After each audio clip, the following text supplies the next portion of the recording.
I did get a new kitten. Do you want to talk about it?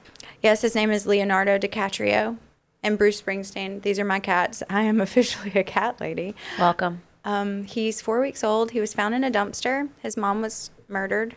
And then Murdered? Murdered. Literally killed him. I know. It's a very sad story. Who? I don't have names, guys. Who did this? I would love to tell you their names. I don't know. It was in Huntsville. They found it in a garbage can, and then a veterinarian clinic found them, and then a couple of different families took the kittens to nurture them back to health. And so one of my friends had this little kitty, and I saw him and was like, well, if this is a boy, I'm going to take it, because I don't really know how to not let cats get pregnant. I have a friend who has a whore cat that every time she goes to get it fixed, it's pregnant again. Why are you smirking like that? A whore cat? Is that what you said? Yeah, whore cat. I'm just clarifying. I just think this little slut is pregnant every time I go to her house. Every time. And she'll be like, the cat. Yeah, okay. Yeah, no, This not little slut. Anyway, so I got Leonardo DiCaprio. He's in tabby, orange and white, and he's striped, and he's so little. He's 4 weeks old, and he fits in the palm of your hand, and I'm feeding him formula, and it's a whole thing. I think I missed the play on words with the Bruce Springsteen one. What was that? So that's my first cat. It's just called Bruce Springsteen. Yeah. Yeah. Oh, there's no cat pun. Well, the Leonardo DiCaprio, I was like, wait, what was the cat Well, I part? named him before I knew I was going to be a cat lady, and I probably would have thought of one. I just really thought, he was kind of sleek and cute and black and white, and so I named him Bruce Springsteen. I feel like there's another word that goes right there before cat lady. What is it? Crazy. Oh my God. All right. Speaking of crazy, we're talking about fears. We're talking about adult fears unlocked. What are they? Where the hell do they come from? And why the hell are they so crazy? Nuts when we asked our peeps. Hundreds. We got hundreds of responses between yours and mine and the Before You Cut Bangs account. So are these phobias, where they don't, where the fear doesn't really meet the actual threat? Or are these legit? So it was all over the place because we weren't specific. We just said fears as an adult. It wasn't from your childhood or do you have any phobias?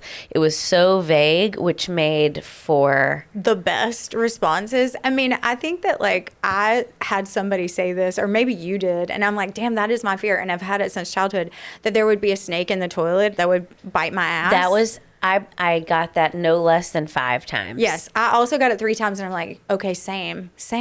Maybe that's about growing up in the South, and snakes are just everywhere and they can literally get in your house. Well, and on Facebook over the years, there's been a picture that's gone around. It's not something that's common. At all. Not even remotely common. Like a plane crash level.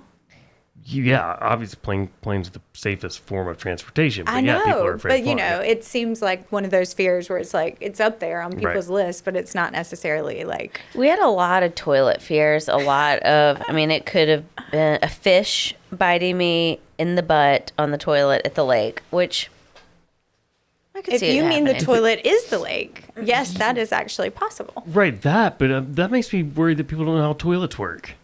If they're worried about a fish being in the toilet. I can't confirm I know how a toilet I'm going to be honest, but I'm not scared of I don't know how a toilet works. Let's pivot this episode to plumbing. You know what?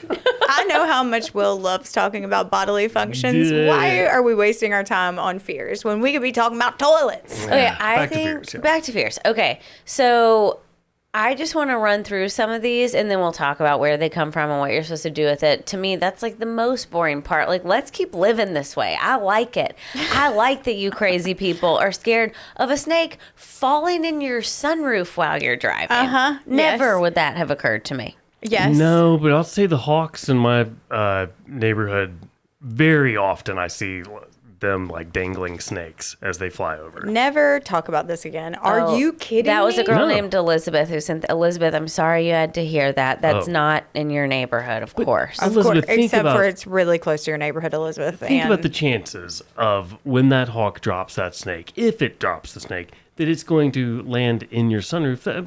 Very small chance, Elizabeth. See, Elizabeth, you don't have to be afraid. Will said so. Yeah. That's right. And Will is very logical. Going to the courthouse, actual panic attacks just from going to the courthouse. Why are they going to the courthouse? They didn't elaborate. There's not enough space on here to elaborate But in the little box. That makes sense because What if I go to jail? Nothing good happening Well, I going feel to the like courthouse. you do a lot of like just maintenance things when you're going to the courthouse, though, right? You're getting your tags renewed if you do that sort of thing. I don't typically do that, but for people that do, Like, did I leave my gum in my back pocket when I go through the metal detector and the guy's going to get mad at me? do you always like? I do often when I get pulled over. I'm like, they're gonna find drugs in my car, and I don't do any drugs. Is that like a weird? No. Okay, It's TSA. What are they going to find? I'm literally like, they're probably gonna find. I gun. lied going through customs. They were like, do you have any gifts or souvenirs? And I was like, No. and I was just Loaded down with schlepping. sweaters, new bags, suede sweaters, bags. and sweater weather. She came back from the UK and so the much sweater weather. candy. And I was like, no. And then you had to go through security again after that. And I was like, this is where they nabbed me. Oh God. No. Like I'm a This threat. and your parents watch you being taken off by TSA. like, Okay, I'm here's sorry. one. Well, this one came from Shelly. We were talking. She was like, I just fear about getting old and not being able to control my bodily functions. Like the old lady in the grocery store that farts. She's like, I hate that. Like, I don't want that to happen to me. Or shitting my pants. Well, Not a fan. Huh, she's not for that. No, yeah. Interesting, okay. Or shitting bathing suits was like a specific thing she said. because I did that. Yeah, that's what I'm saying. So that she was did like, happen that to me. would be the worst. And it was the worst. Okay. I found, and then we'll keep going. Mine are coming in categories of what happened to these people. This is the craziest shit I've ever heard of. Kind of intrusive thoughts around parenting. Yes, Those were tons. the parenting ones, and I get those for sure. Yeah. And then the third were like Tinder fears that were like so real that I was like, oh, I want to hug you. I know. I Same. appreciated those. But let's talk about these fucked up ones a little bit more. I loved this one. I only fear ghosts and tornadoes because I can't shoot them if they come for me.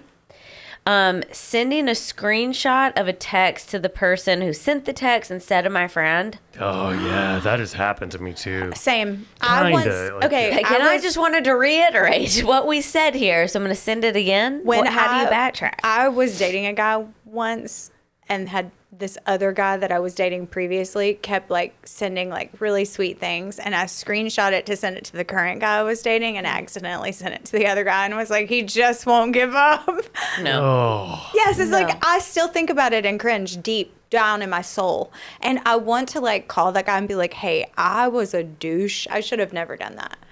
Also, yeah, what? Terrible. Okay, go on. I've done that. I get it. Okay, falling down the stairs and knocking all of my teeth out. Big cat escaping the zoo. I'm sorry I'm laughing. And killing one of my children. I just hadn't thought of that before. I live right there near the zoo. You gotta They be, kind of do. I actually know who this person is. So, yeah. On the interstate, and a log flies out of a log truck and through my windshield and impales me. Yeah, it does happen. It does? Yeah, not much, but it does, yeah. Yeah, if I'm behind one, I got to get out of there. It's smart to get away. Yeah. You don't want to ride right behind a logging truck. I love this. I have too many intrusive thoughts to even answer. Oh, The anxiety I get around doing taxes every year is paralyzing. Same. And then I would file an extension, which just prolongs my anxiety. Hate. A tree or giant tree branch falling on me. I've had that one. Forgetting a bill is on automatic payment. Here come the grown-up ones. Here come the kid ones. That someone will kidnap my children. For sure. Falling down the stairs with my baby and the doctor not believing it was an accident. okay. I will say, as a young mom, I for real, Clay jumped out of the cart at Walmart when he was little and like landed on his face, and I was like, I'm losing him. Like they're gonna take him from me because It is a real mom fear. yeah, because you're like, I didn't know he was gonna bail out. When those wild little animals do crazy stuff. Okay, you ready for this one? Yeah. Choking while eating fast food and driving, and then going to the hospital but having bad underwear on. Well, that is That's so extensive. specific. What? It's a lot going on. Yeah, that has happened. And there was to that another person who said choking while driving, eating fast food. Like, Why are we pull over? or like, are we just eating too fast? Are we afraid people find out we were eating fast food? Like, there's a lot here. Like dirty underwear, bad underwear. What'd they say? Bad. They just said bad underwear. Why are they looking at their underwear if they're choking? And don't wear bad underwear.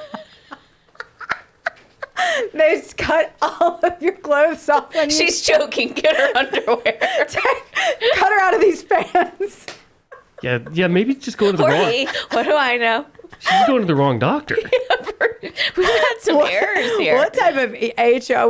What type of freaking ER we go into? Driving off a bridge into water with my kids. Like, can I get them all out? Well, kids or no kids, I do not want to drive off of a bridge at any point. That really scares me. I mean, nobody does. I had a legit fear that I was going to shit during childbirth. Right there on the table. Well, Most that people actually do. happens often. Often. And Very they don't even often. tell you. Nope, they don't. But sometimes you do know. Being so single and independent that if I were to die, someone might not find me for days. Oh, I used to have that fear, and choking when living alone, that was a big one. Oh, I have a buddy who lived in an apartment, and the lady next door Choked. died. I won't say how, whatever, but basically it was like a week and a half before they found her, and he started smelling. But for that week and a half, her dead body had been 6 inches from him because she was up against the wall right where his couch was. Wait, how did he not smell it? No, eventually he did, and that's why. Oh my that's why he God. called, and yeah. Here we go. Getting in a serious accident with a period cup or tampon and no one finding it for days. Huh? That's what it says. Getting in a serious accident. Okay. Meaning, Oh, like she's in a coma. but then she has a period cup in. Hopefully they've done a CT scan or something. We believe in our hearts that if you're in that serious of a car accident, they'll see it. They on are a scan. cutting the ugly panties off. They're at going to that cut point. your pants off and take care of that for you. Yeah. Yeah, I'm You know, not sure I understood. roaches, that came up a lot. I will say, I go sorority girl, like real hardcore about vomiting and also roaches. Like screaming. Screaming, crying, throwing up at the same time. All of that. Lots of like, why is this happening to me? If Like, you're throwing up. if I'm throwing up. It's like a real dark time for everyone who has to see it And hear it. And me. I'm a screamer. Same. Yeah, it's but not like good. mine's I like haven't more thrown up in like years, but Men vomiting is so violently loud. Oh my I can't. God. I have to leave the home. No. yeah, luckily I haven't. It's been years. and If years, I have to but- throw up in front of someone, I'm like, get out, get out, get out, get out. I don't want you to hear this. Okay, same. I'm always like, don't listen to anything I'm doing in the bathroom. Do not listen is like what I proclaim if I think people can hear. I don't know why. Sometimes I do it and I'm alone. Like, no one listen. Okay, where do these fears come from? Why are they important to talk about? Well, there's so many different reasons for fears, and we have beat the topic of intrusive thoughts to death, so we don't even have to go there. But the parental ones, to me, it's very natural, intrusive thoughts. Go back and listen to that episode if you need more information. Some, like, we were like made to be scared of stuff. And then I have found that the more overwhelmed we are with things, like if we're in high distress or multitasking, the more crazy fears will come up. Like, did I miss the bill? I can't check my email because what if I miss something? So like, I'm a non-email checker. If I think I've missed something, then I'd rather miss it all. Like full avoidance. I have literally gone into an email account and just select all, delete. And be like, I'll start did it. over. There's 14,000 emails gone. I'll just get them gone. And if You know what? If you really need me, you'll circle back. You'll circle back. There are things that I wish I had, like my homeowner's inspection when I bought my house, and I was like, what was his name? And how did I have that? There were some files. I was like, oh, dang, I need the, but Really whatever. should have thought that through. I feel good about it. I haven't really regretted it at all. Well, okay, so if we go backwards thousands of years, fears were meant to keep us safe.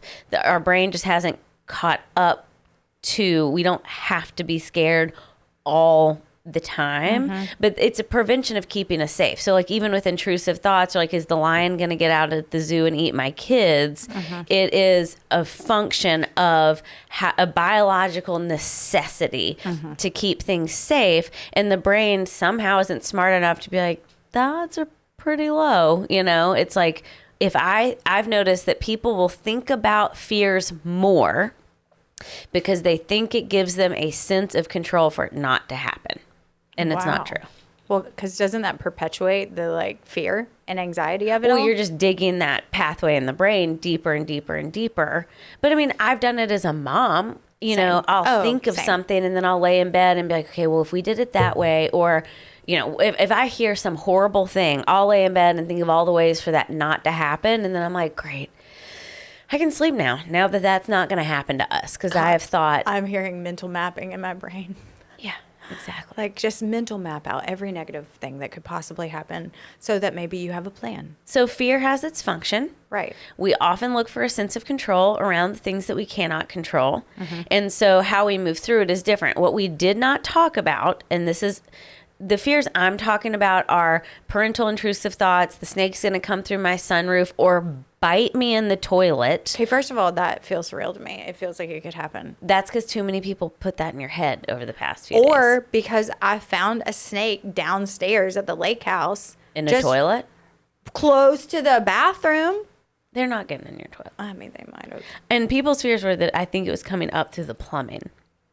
I think you're just going to get Yeah, it's just not really. It's not gonna happen. If it's in your toilet, It it got would in have there. it would have climbed up into the bowl part, and Oh my God. I've got a little nauseous it's thinking not gonna about happen. It's not happening. that. Okay, good. Anyways, that's our brain being wacky, trying to make up these crazy scenarios. Keep me safe. It's going to come more if we're in anxiety and overwhelm. The other fears that I didn't read because we were being funny about it, and these just like got me to my heart, was someone sent in, I have a fear of being seen completely naked. And I think that's real for a lot of people. I mean, Yeah. I can't say I love it. But that's a wound, right? So when Yeah. we talk about a fear of speaking in front of people, a fear of becoming a parent because I think I'm incapable, a fear of being seen completely naked, that's different. That isn't anxiety driven. That's pain driven. When you said that, at first I was like, oh, and then it made me think of the 3 to 4 things that I have that are from like pretty deep wounds in relationship with people that, you know, when you love someone a lot and they say something really hurtful, when you're in a vulnerable state, like naked or in, you know, an intimate setting, those things are going to play on a tape player when you're headed into that spot. And I'm working through some of that stuff myself, you know, so like I really resonate with not specifically the naked thing, but like I know how we got there, right? I know how I got there. What do you do with that type of those painful, like, where do those go? What do we do with them? You just get the fuck over. I'm just kidding. And she's back. Back from France, y'all. She came back from Europe and she's a different person. We've got a bunch of vests. So we do have a lot of merino wool and cashmere. The only blend. good thing from the 90s that is back in the early 2000s, Vest. Thank you. Love a vest. Get the Love 'em. low-rise jeans out of my face. Do not ever bring those up again. They look good on Britney Spears and Christina Aguilera, and that is it. And we all know that because they had 16-year-old bodies Yes. that were good. My 16-year-old body was questionable at best. Okay, back to our deep wounds. And I guess the 90s does bring something up for you. Pain. A lot of pain. So even with I was the one who sent in the choking alone thing, and I know that sounds like one of those anxiety driven fears, but one of my deepest fears that I've worked on for decades is being alone feels exceptionally painful. And underneath that is, am I lovable enough for someone to be with me in all of this hard stuff? So when we peel back the layers of the who did this, where did this come from, not the blame game, but the understanding of like, oh, of course, that's why I feel this way. When we get to our of course, then we align with the people that can sit with us in the nakedness or in the loneliness, in the old wounds that are coming up. So to me, it's twofold of, can I get to the root, to the why with compassion, understanding, and softness? And I know I was being silly with get the fuck over it, but then a toughness does have to come. The vulnerability piece of, can I risk enough to be expose these hurt parts of myself to someone that will stand in it with me? I recently had my therapist say to me, we were talking about like people that come along that heal old wounds, right? So you've got these old wounds, and then this person walks into your life, and they're like, don't even know you have that old wound, and they're healing it. They're saying things or affirming things in you, and you're like, oh man, I didn't know how much I needed to hear that. And I was like, it feels so crazy. It's hard to even believe or process it. I kind of want to reject it. And he was like, well, the danger zone is to not believe it. Like you will not get better if you don't actually take them at their word and believe that the old thing was the lie, the new thing is the truth. And he didn't say it like that, but that's how I processed it. But you're right. Like, the toughness is, okay, if there's a new narrative that you're writing and you want to get past the pain and the hurt and those wounds that came from a place with a person in relationship, that's where we get wounded, right? That you got to be brave enough to like write a new narrative. Because the fear that's different than the like obsession, I'm going to plan everything out so I don't get hurt. The other side of that is, and I think this is true for men and women, is anger, resentment, and isolation. Like true avoidance of, I'm not going to risk exposing these parts of me because I don't want to get hurt again. So I'll act in these other ways where maybe I'm isolating, maybe I'm resentful, maybe I'm kind of a bitch, like whatever it is, to self-protect. So it would be the opposite of what your therapist said. Like, he's saying, well, you got to take the risk and trust that this other person is healing these wounds that they don't even know that are there. Because that is true. People hurt us, so people also have to heal us. We just have to choose the right ones to do it. Ain't that the damn truth? Preach, sister. So what are y'all's non-serious like fears or like the choking one, kind of, but that actually has some like deep-seated, like if you're flying, like any kind of like. Oh, I've got a ton of them. I don't want to shit my pants. I hate that idea. Yeah, nobody does. Okay, Nobody. I don't want that. It's a fear. I resonated with the getting old and losing, like, I mean, honestly, becoming a middle-aged woman that falls a lot is like, I'm already clumsy. I came here clumsy. As a child, as an infant, she could tumble, thank God, and she's limber and she's never broken anything. But, okay, it doesn't change the fact that nobody wants to be that lady that's like falling, and now I've got all these damn stairs in front of my new house. So many fucking cement stairs. Cement? Cement. Never correct me. I hated that. What are you scared of anything? Yeah, so like being unable to escape. So like think of cave or something. Yep. Not claustrophobia, because I don't care about that. Like I can be in an MRI machine, stuff like that. On a cruise ship. Cleithrophobia, where like, and I think it maybe came from, was it Goonies or some movie where they had to swim underneath and then come up on the other side, but the only way out is to swim back underneath. Yeah, I don't like that. So like these, when you go running at a Red Mountain Park, like the caves, the small, like I got the dude that does Underground Birmingham or whatever, and he slides in all these like teeny tiny openings to go down this small cave, and that's the only way back out. Not forget it. No, thank you. I can totally relate to the escape one. I want to be able to get out. I'm the same. Like, an elevator isn't going to scare me because it's small or cramped. It's the like, how the fuck am I going to get out of this mess? Have you been stuck in one? I have once. Cruise ships are also. I'm never getting on one again. Okay, I did one and I wrote it off for life because the idea, one, as it turns out, I don't like anybody enough to be with them for 7 days on a boat. On a floating Golden Corral, which is what I could afford in my 20s. Okay, that's all it was. It was the low baseline. Nobody. Did you have windows in your room? One small little hole. It was not good. It was a dark time, really, literally, because the room was also kind of dark. But I hated it. And I also just didn't like that my intrusive thoughts were, if someone talks to me again, will I throw them over the edge? Sure. Will someone throw me? Is this how I go down over the edge? I don't want to. I'm pretty scared of natural disasters. When I was little, our house did get destroyed in, I think it was 91 in the straight line wind, if y'all remember, if you were living here. And I was really little, but I have really specific, like I remember the sounds and like my mom grabbing me. And I don't have a basement at my house. And I recently and stupidly watched the documentary on the Joplin tornado. Yeah. That shit is scary. Yeah, I'm not And a we fan. live in a place where that can happen. Well, one of the girls on my team lived through the 2011 tornadoes. She was at Alabama during that and, lost friends. And like, it is truly one of those things that if you've ever had to live through it, or people even who lived through it, I think it plants that seed of like, holy shit. I mean, this is serious. And I think I didn't know that because I grew up in Savannah where there's like a threat of a hurricane, but it never actually happened. So you like, nobody boards their windows up or like, we're going with it. But when you get here, and real. everybody's walking around with a laptop like they're James Spann, knowing when to go in the basement. And most houses, a lot of houses have basements here. In Savannah, you don't have basements unless they're like the historic homes downtown. So that was a transition, but damn, it is scary. It is scary. So what we're actually talking about is a fear because it's realistic and you have to be prepared.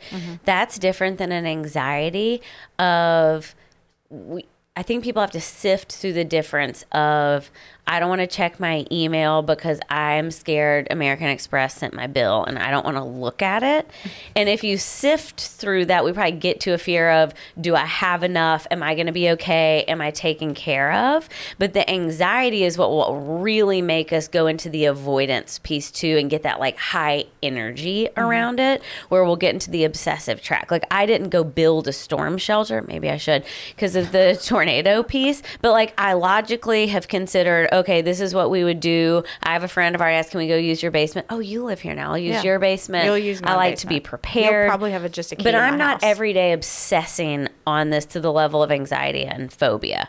And that's the biggest difference. Okay, so talk to us a little bit about like what are the 2 questions people could be asking themselves to like sort through if these fears are like coming up a ton. Is that more of like I have an anxiety issue that's coming up and they're manifesting in fears, or what's happening?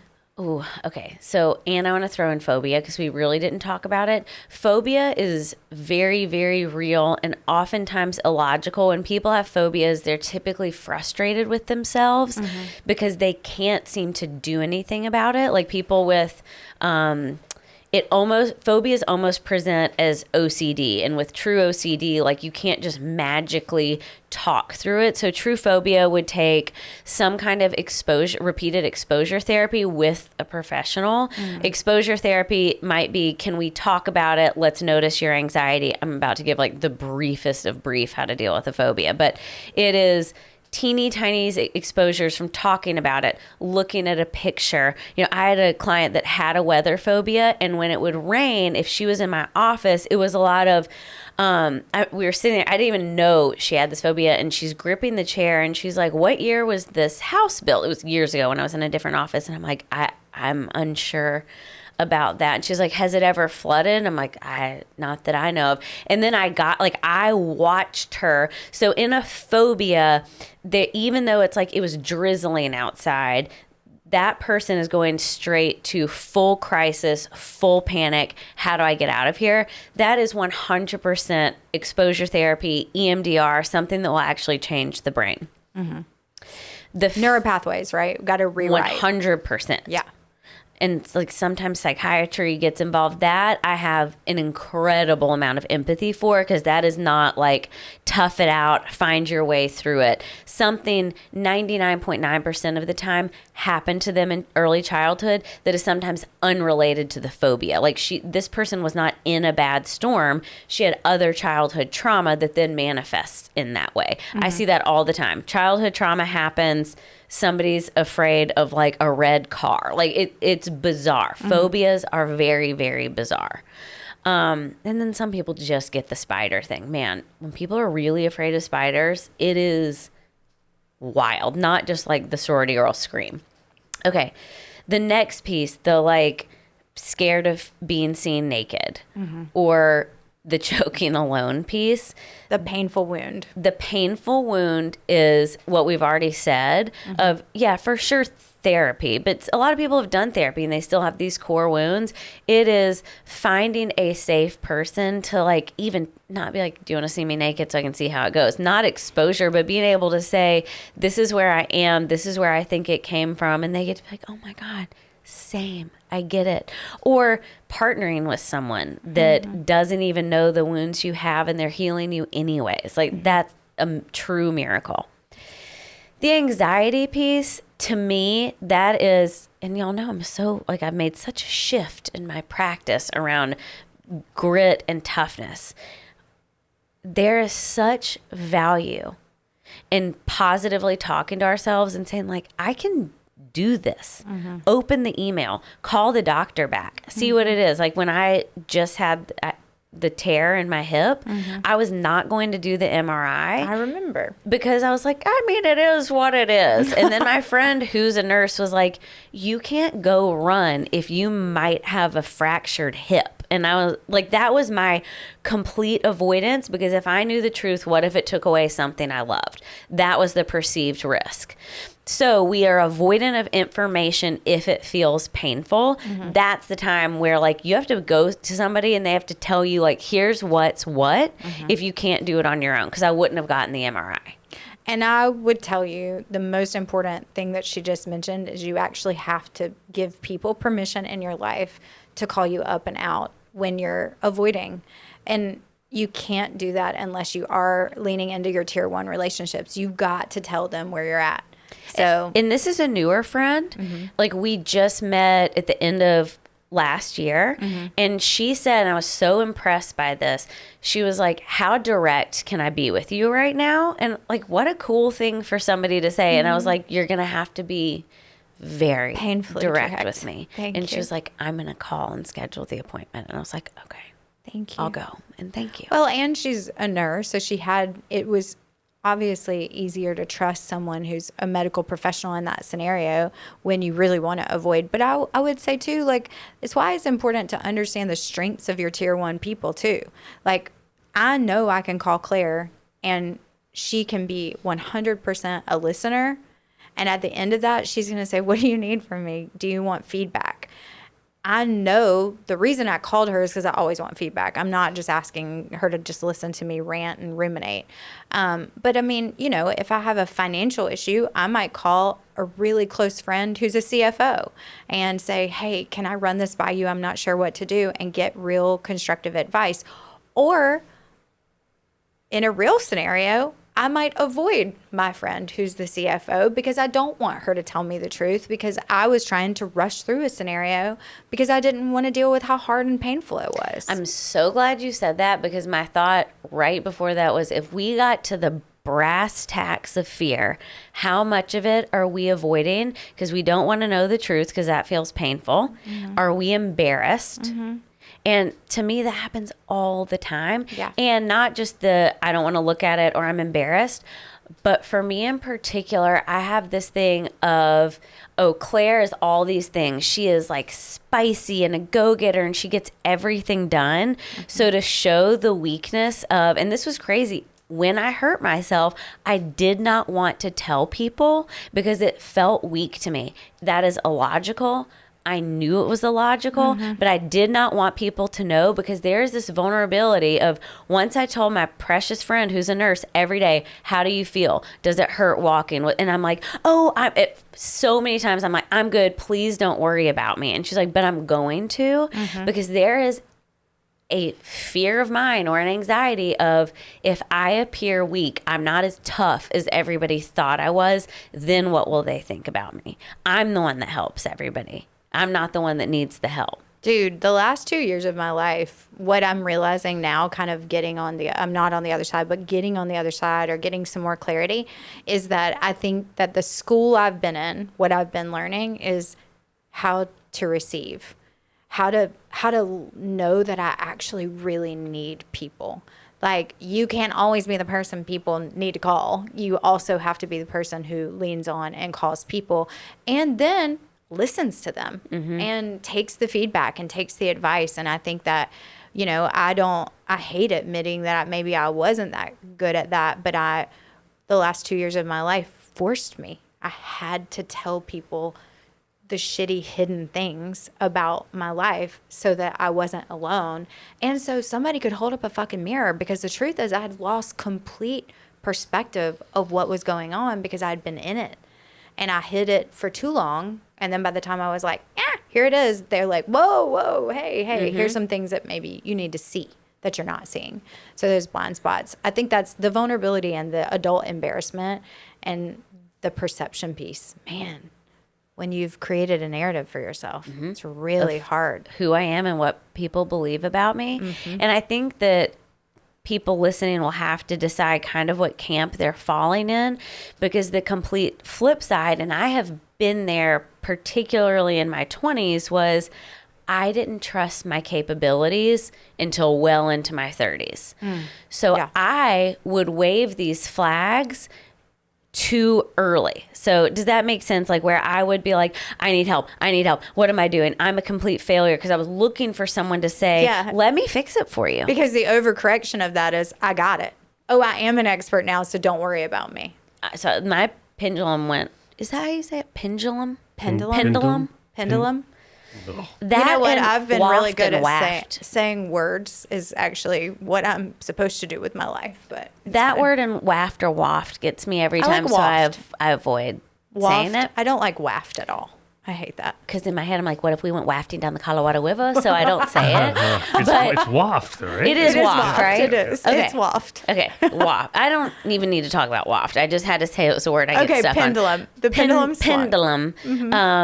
That's what we do, and not forget just fears. We do that a lot once we realize, oh shit, I'm doing this thing and I don't like it. We do need to overcorrect sometimes to feel the other side. And then the goal is, okay, I know when I really need help. I know when I'm avoiding, and that's the like Goldilocks piece of getting back to balance. I love that. This is weird, but it's pendulum. That's what I had said. I'm sorry. Okay. That's what I said. That's what you had. That's what I said. Yeah. Pendulum is how I've said it, and then I got scared. Okay, I didn't know. I have said pendulum. There's got to be a phobia of mispronouncing words. I don't know what it is. I would say thank you first for seeing me. Reading out loud. I love reading out loud. If I have a questionable word, I'll change it. Try reading the news on the radio every day. I'm sorry. We were actually just watching him when you do a record. commercial, I'm like, God bless him. Look at and him people go. write in as soon as I mispronounce it, and I know I'm doing it. Like, but people like write in to me like, "Hey, that's not how," and I'm like, "I know, sorry." Never ever do that again. Do you know that's not how you say that? I don't listen to this free radio station for this trash. I wonder if we're gonna give people phobophobia when they listen to this. The fear of getting phobias. No, we're not going to do that. We speak life here. Well, if you want a new one, do you know about trypophobia? If you guys want to unlock a new fear, Google trypophobia. Just say T-R-Y. it. Is it the toilet? Oh, look, it's the fear of holes, which is no big deal, right? Until you Google it. Is it like animals in the hole? I'm going to fall in the hole. Like a sinkhole? Like pictures of holes. They like can't a look mushroom that has holes in it. Something. Like a glory hole? Look. What's happening? Someone did say that they were scared of asymmetrical holes. Just Google it. I don't want to. Google now. image. I'm not trying to get my algorithm all jacked because of things you're making. There's a little Google. teaser to leave y'all with. There you go. Okay, so just so you know, whether you're a phobia or your irrational, intrusive type of fears. Riddled with anxiety. Or if you are in that pain spot, like, you're not alone. We've been there. We get it. And we hope that this is helpful, and then maybe you'll move to an action. Trypophobia, Trypo, just in case you're going to Google it. Oh, my God, don't Google it. You're going to mess up your algorithm.